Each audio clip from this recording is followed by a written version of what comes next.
Guys, I wanted to share a video with you on why having a normal grip doesn't necessarily help you golf.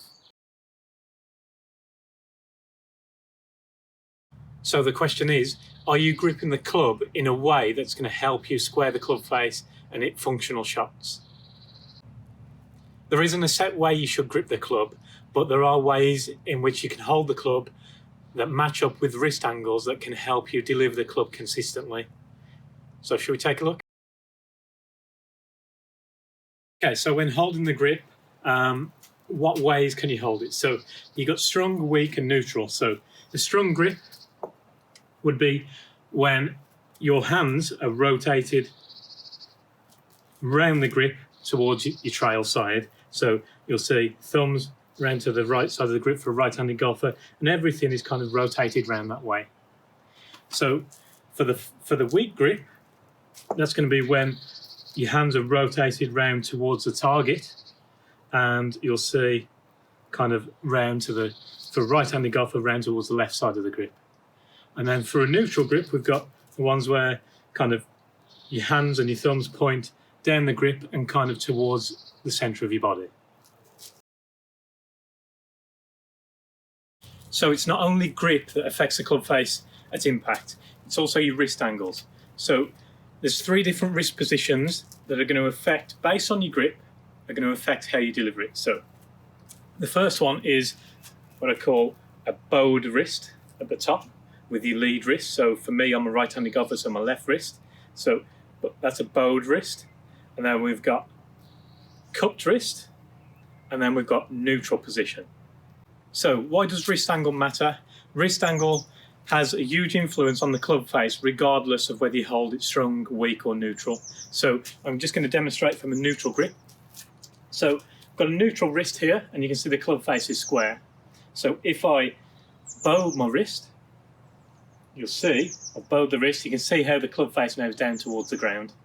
And then if the other way, if I then cup the wrist, you can see how the club face opens. So based on your grip and your wrist angles, you can influence the face quite substantially down towards impact.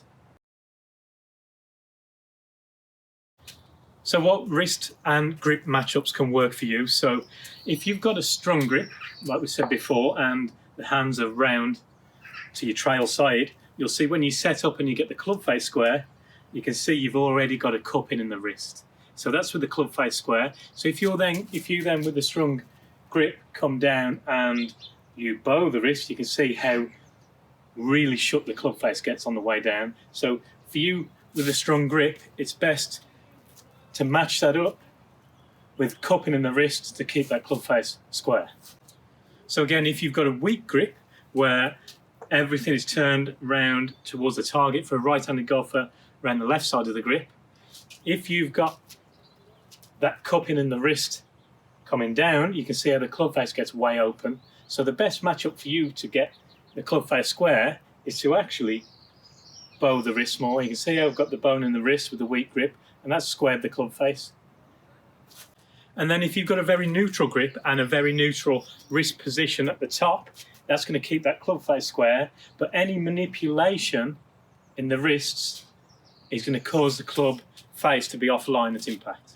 Okay, so now you're thinking, what wrist angles and grips do I need in my game? So it's all dependent on what kind of shots you want to hit and what ball flight you want to get, and also how you deliver the club into impact.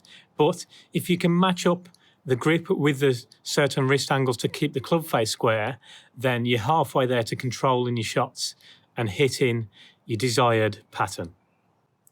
So I know it was a bold statement at the start. Why doesn't a normal grip necessarily help your game? But if you need help matching up your grip and your wrist angles for consistency of controlling the club face into the ball, feel free to drop me a message in the comments below.